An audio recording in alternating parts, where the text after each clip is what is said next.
morning, St. Francis. Good morning, people of God. It is Tuesday, the 15th day of April 2025, Tuesday of Holy Week, the 38th day of the Lenten season.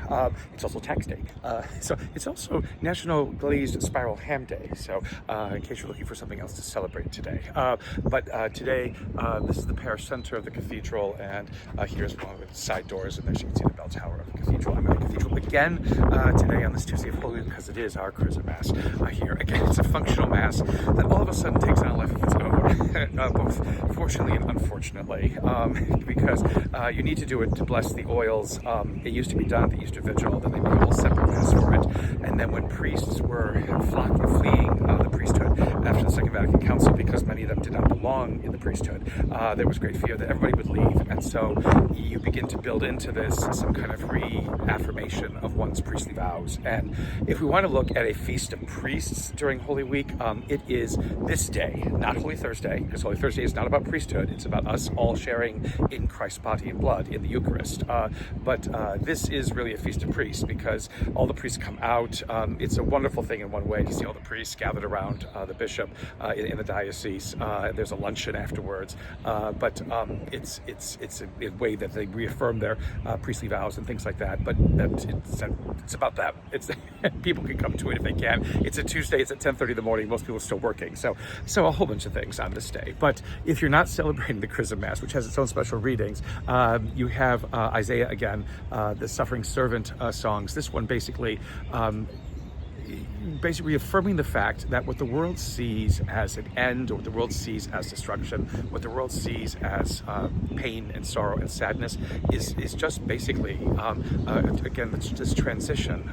For us who believe, for us who dare to believe, if we believe that God can rescue us from these terrible, awful times and these terrible, awful experiences, well, then we see something more, we experience something more, we live with something more.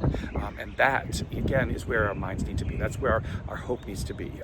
And again, this suffering servant who everybody basically just tosses to the side and thinks no more of is one through whom light shall shine to the nations.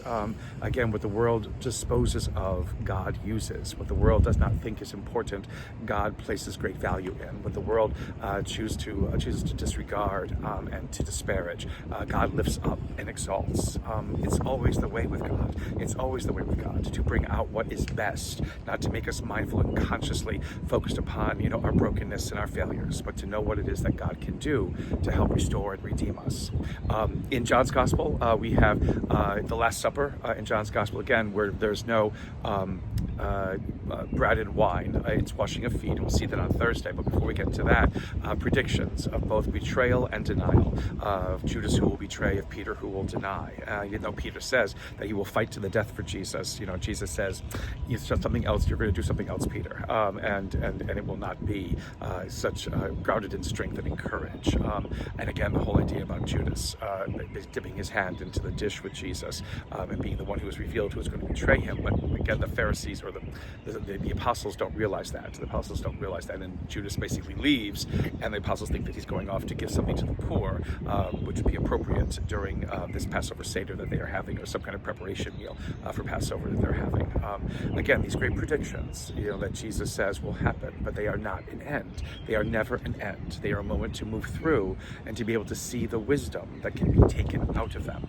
That, again, is one of our challenges as believers in the world. Where do we see God's wisdom in all the terrible, awful things that we experience in life? Because that, again, shows our faith in action. That shows our faith being put to use. That shows us as being a light to the world. A continued blessed Holy Week, a blessed Lenten season, the last few days of it, St. Francis and people of God, may the Lord give you his peace.